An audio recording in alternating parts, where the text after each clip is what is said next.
ಅಲ್ಲ, ನಮ್ಮ ಹೋರಾಟ ಇದ್ದದ್ದು ಕಳೆದ 6 ವರ್ಷಗಳಿಂದ ಸುರತ್ಕಲ್ನಲ್ಲಿರುವಂತಹ ಟೋಲ್ ಗೇಟ್ ಅನ್ನು ಮುಚ್ಚಿ, ಅದು ಅಕ್ರಮವಾಗಿದೆ.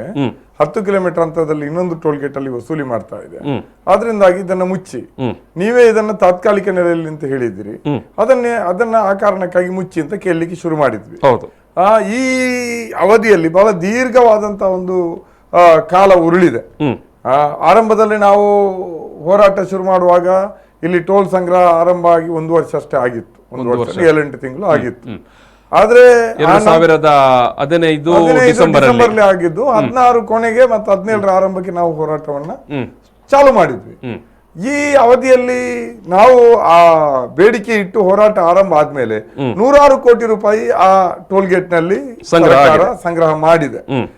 ಆ ನಂತರವೂ ಈಗ ಮುಚ್ಚುವಾಗ, ಈ ದೀರ್ಘಾವಧಿಯ ನಂತರ ಮುಚ್ಚುವಾಗಲು ಸರ್ಕಾರ ಕನಿಷ್ಠ ಒಂದು ವಿಷಾದವನ್ನಾದ್ರೂ ವ್ಯಕ್ತಪಡಿಸಬೇಕಿತ್ತು. ಜನಪ್ರತಿನಿಧಿಗಳು, ಸರ್ಕಾರ ಈ ರೀತಿ ಆಗಬಾರ್ದಿತ್ತು. ಯಾಕೆಂದ್ರೆ ಈ ನಡುವೆ ವಿಧಾನಸಭೆ, ಪಾರ್ಲಿಮೆಂಟ್ ಅಲ್ಲಿ ಕೂಡ ಇದು ಪ್ರಸ್ತಾಪ ಆಗಿದೆ. ಒಂದು ವಿಷಾದವನ್ನ ವ್ಯಕ್ತಪಡಿಸಿ ನಾವು ಆಗಿರುವ ತಪ್ಪನ್ನು ಸರಿಪಡಿಸ್ತಾ ಇದ್ದೀವಿ ಅನ್ನುವಂತ ಮಾತನ್ನ ಹೇಳ್ಬೇಕಿತ್ತು. ಆದ್ರೆ ಅದರ ಬದಲಿಗೆ ನರೇಂದ್ರ ಮೋದಿ ಅವರಿಗೆ ಮತ್ತು ಗಡ್ಕರಿ ಅವರಿಗೆ ಧನ್ಯವಾದವನ್ನ ನಳಿನ್ ಕುಮಾರ್ ಅವರು ಕೊಟ್ಟು ರದ್ದು ಮಾಡಿದ್ರು ಅಂತ. ಈಗ ನೋಡಿದ್ರೆ ಈ ಹಿಂದಿನದ್ದಕ್ಕಿಂತಲೂ ದೊಡ್ಡ ರೀತಿಯ ಬರೆಯನ್ನ ಹೆಜಮಾಡಿಯ ನವಯುಗ ಟೋಲ್ ಗೇಟ್ ಮೂಲಕ ನಮ್ಮ ಜನರಿಗೆ ಹಾಕ್ಲಿಕ್ಕೆ ಹೊರಟಿದ್ದಾರೆ. ಅದರಿಂದ ಈ ಟೋಲ್ ಗೇಟ್ ತೆರವು ಮಾಡಿ ಏನು ಪ್ರಯೋಜನ? ಟೋಲ್ ಗೇಟ್ ತೆರವು ಮಾಡ್ತಾ ಇರುವಂತದ್ದು ಅದು ಅಕ್ರಮ ಅನ್ನುವ ಕಾರಣಕ್ಕಾಗಿ. ಇಲ್ಲಾಂದ್ರೆ ನಾವೇನೋ ಕೊಟ್ಟು ಹೊಡಿದ್ರೆ ಅವ್ರು ತೆಗಿತಾ ಇರ್ಲಿಲ್ಲ. ಅಕ್ರಮ ಆಗಿರೋದ್ರಿಂದ ಅಲ್ಲಿಂದ ಶಿಫ್ಟ್ ಮಾಡ್ತಾ ಇದ್ದಾರೆ, ತೆಗಿತಾ ಇದ್ದಾರೆ. ಆಗಿರುತ್ತಾ ಅದನ್ನ ಮತ್ತೆ ಹೆಜಮಾಡಿಯಲ್ಲಿ ನೀವು ಸುಲಿಗೆ ಮಾಡ್ತೀರಿ ಅಂತಾದ್ರೆ, ಅಲ್ಲಿ ನೀವು ಸಂಗ್ರಹಿಸ್ತಾರೆ ಅಂತಾದ್ರೆ ಇಲ್ಲಿಯ ಟೋಲ್ ಅನ್ನು ತೆಗೆಯುವ ಅಗತ್ಯ ಏನಿದೆ? ಅಗತ್ಯ ಇರ್ಲಿಲ್ಲ. ನೀವು ಜನರಿಗೆ ಹೇಳ್ಬೇಕಿತ್ತು ಮೊದ್ಲು, ಇದು ಹೀಗೆ ಇದು ಸಂಗ್ರಹ ಎಲ್ಲವೂ ಕಾನೂನುಬದ್ಧ, ಇಲ್ಲಿ ನಾವು ತೆಗಿಲೇಬೇಕು, ನೀವೇನೇ ಮಾಡಿದ್ರು ತೆಗಿಯಕ್ಕಾಗಲ್ಲ ಅಂತ ಹೇಳ್ಬೇಕಿತ್ತು.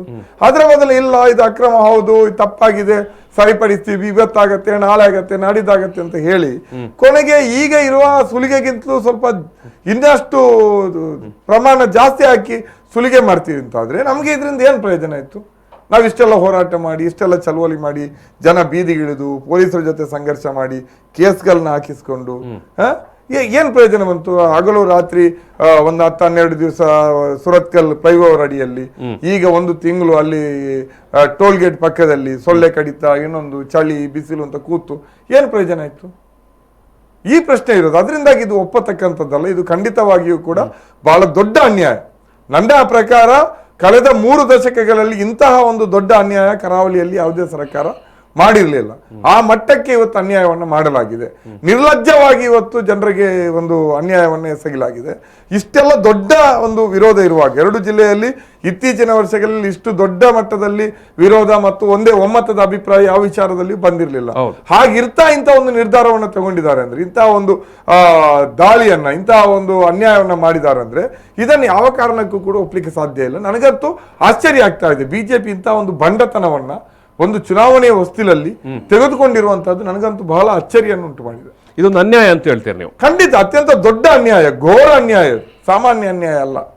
ಇದು ವಂಚನೆ ಅಂತ ಹೇಳಿದ್ರು ಕಡಿಮೆ ಆಗ್ತದೆ. ಇದು ಅತ್ಯಂತ ಘೋರವಾದಂತ ಅನ್ಯಾಯ. ಇದಕ್ಕಿಂತ ಘೋರವಾದಂತ ಅನ್ಯಾಯ ಒಂದು ಜನರಿಗೆ ಮಾಡ್ಲಿಕ್ಕೆ ಸಾಧ್ಯನೇ ಇಲ್ಲ ಯಾವ ಸರ್ಕಾರಗಳು ಕೂಡ.